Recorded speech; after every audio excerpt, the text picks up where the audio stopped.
Alors bonsoir, nous sommes ce soir en compagnie de Edgar Malocena qui donc nous a informé sur la réforme des collectivités territoriales, et on a également parlé des élections régionales.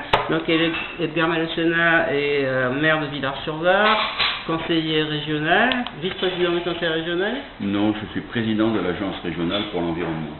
Voilà. Et qui est écologiste, mais qui est situé à gauche.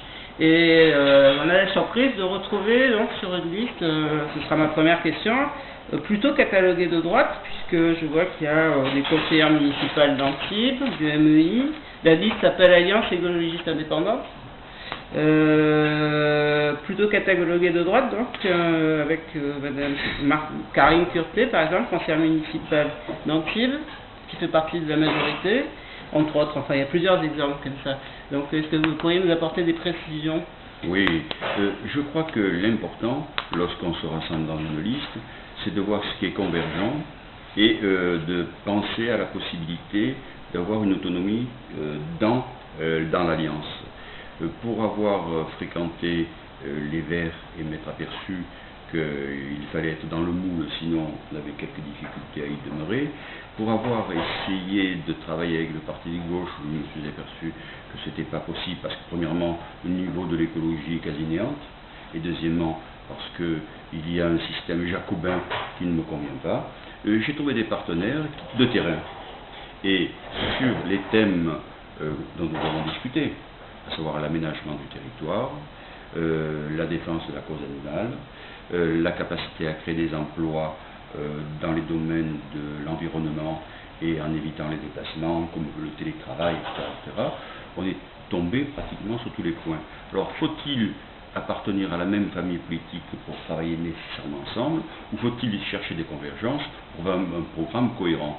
Bon, ben, je crois que j'ai choisi celui-là, parce que, en tant que maire, en tout cas, moi j'ai besoin de travail de terrain. Absolument. Les réalisations nous semblent être la preuve, à mon avis, la preuve de notre capacité à réaliser de l'écologie, et non pas en parler, en quelque sorte. Ok. Alors on va revenir au thème de ce soir, donc c'est ce qui concernait la réforme des collectivités territoriales. Alors c'est très difficile, hein, il semblerait qu'il y ait 7 lois sur le grill. En gros, est-ce que vous pouvez vous résumer à quelle sauce on va être mangé? Oui, moi je crois que si l'on part, premièrement, de la société dans laquelle nous sommes dans une société où la culture de la ville et de la cité domine sur la culture de la campagne et de la montagne. Et l'ensemble du dispositif que l'on nous fabrique actuellement, à savoir se concentrer dans les métropoles entrent parfaitement dans la logique européenne des grandes villes et du développement du capital de manière accélérée dans des domaines qui lui permettent d'accumuler et de reproduire ses bénéfices et sa plus-value. Un territoire rural ne correspond pas à cette définition. Un territoire rural ne peut pas, de mon point de vue, entrer dans la compétition internationale.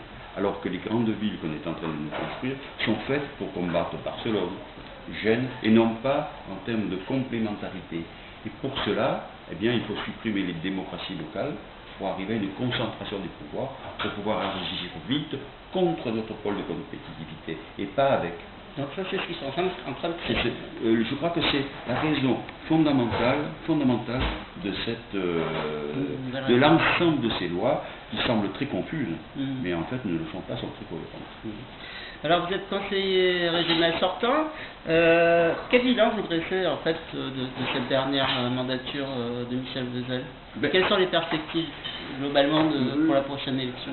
Je crois que, premièrement, sur les domaines qui avaient été entamés sur la première législature, c'est-à-dire 98, 2004 et maintenant, ça a été une continuité, en particulier dans les domaines très importants que sont la construction des lycées, dans les domaines qui concernent une évolution vers la prise en compte de l'environnement et d'une autre société capable de ne pas fonctionner simplement sur la rentabilité économique, je crois qu'il y a eu des progrès. Par contre, mon reproche essentiel, c'est d'avoir favorisé les grosses entreprises et de les avoir financées sans tenir compte de leur capacité à licencier.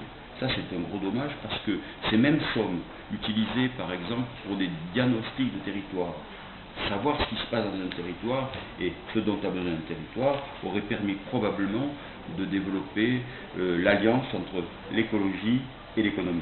Voilà. Mais ce n'est pas un bilan négatif, ce n'est pas un bilan négatif, et je crois qu'on aurait pu travailler beaucoup plus, par exemple, sur l'empreinte écologique. On a les outils pour le faire maintenant, à l'ARP, à l'Agence régionale pour l'environnement, dont je suis le président, on a les outils pour le faire. Eh bien, la perspective, c'est maintenant de rentrer dans l'éco-développement, et non plus dans le développement économique pur et simple. Eh ben, je vous remercie beaucoup, merci d'être intervenu ce soir. C'est la 4e interview maintenant de cette nouvelle rubrique du site du Café de la démocratie. Et merci beaucoup d'être intervenu ce soir et à bientôt. Ben c'est moi de vous, merci, vous avez été bien aimable. Merci beaucoup. J'ai abandonné